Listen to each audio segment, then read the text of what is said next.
গণ অভ্যুত্থান পরবর্তী নেপালের জেনজি প্রজন্ম সরকার গঠন করতে সফল হলেও বাংলাদেশে সেরকম ঘটেনি। আদর্শচ্যুতির কারণে বাংলাদেশের জেনজিরা ব্যর্থ হয়েছে বলে মনে করেন বিশ্লেষকরা।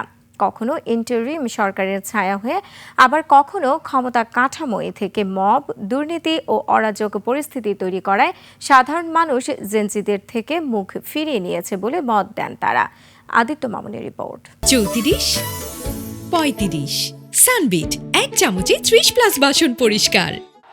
2024 সালে জেনজিদের জুলাই আন্দোলন ও 5 আগস্টের গণ অভ্যুত্থানে বাংলাদেশে শেখ হাসিনা সরকারের পতন হয়, আর 2025 সালের সেপ্টেম্বরে নেপালে জেনজিরা সেখানকার সরকারের পতন ঘটায়। নেপালের সাধারণ নির্বাচনে নিরঙ্কুশ সংখ্যাগরিষ্ঠতা নিয়ে সরকার গঠনের দ্বার প্রান্তে বালেন্দু শাহের নেতৃত্বে নেপালের জেনজিরা।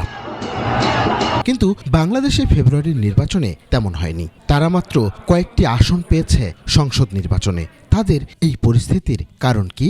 ইলেকশনকে ডিলে করার ক্ষেত্রে বা একটা গণতান্ত্রিক সরকার প্রতিষ্ঠা করার ক্ষেত্রে যেই ধরনের ইনিশিয়েটিভগুলি নেওয়া উচিত ছিল সেগুলির বাইরেও অনেক কিছু করা হচ্ছিল, যে কারণে আমার কাছে মনে হয় যে আন্দোলনের যে স্পিরিটটা অনেকটাই স্তিমিত হয়ে যায় এবং স্বাভাবিকভাবে সাধারণ মানুষ তখন দ্রুত ইলেকশনের দিকে যাওয়ার জন্য আগ্রহ প্রকাশ করে, এবং সেই ক্ষেত্রে আমার মনে হয় যে সাধারণ জনগণের যে রিফ্লেকশন সেটাই এসছে। একই সাথে অন্তর্বর্তী সরকারের কিংস পার্টির তকমা, মবের প্রাদুর্ভাব ও অন্যান্য রাজনৈতিক দলের সাথে স্বার্থ ঘনিষ্ঠ বিষয় আপোষ করাও একটা কারণ বলে মনে করেন তিনি।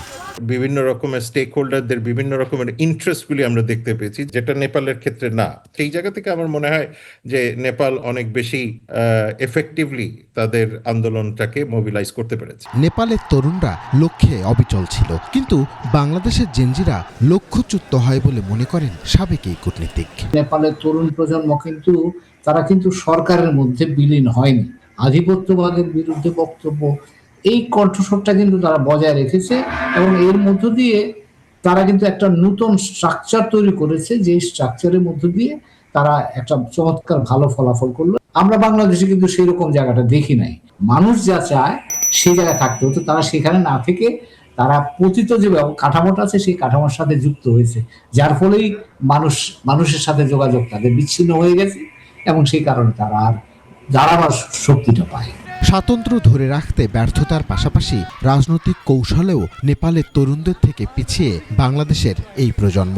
আমরা দেখলাম যে তারা নির্বাচনে নিজেরা তো এককভাবে দাঁড়াতে পারেননি। যখনই তারা বুঝতে পেরেছে যে তাদের নিজস্ব শক্তি যথেষ্ট নয়, তখনই তারা বিএনপির সাথে চেষ্টা করেছে, বিএনপির সাথে হয়নি, তারপর আবার জামাতের সাথে তারা চেষ্টা করে ওখানে গেছে।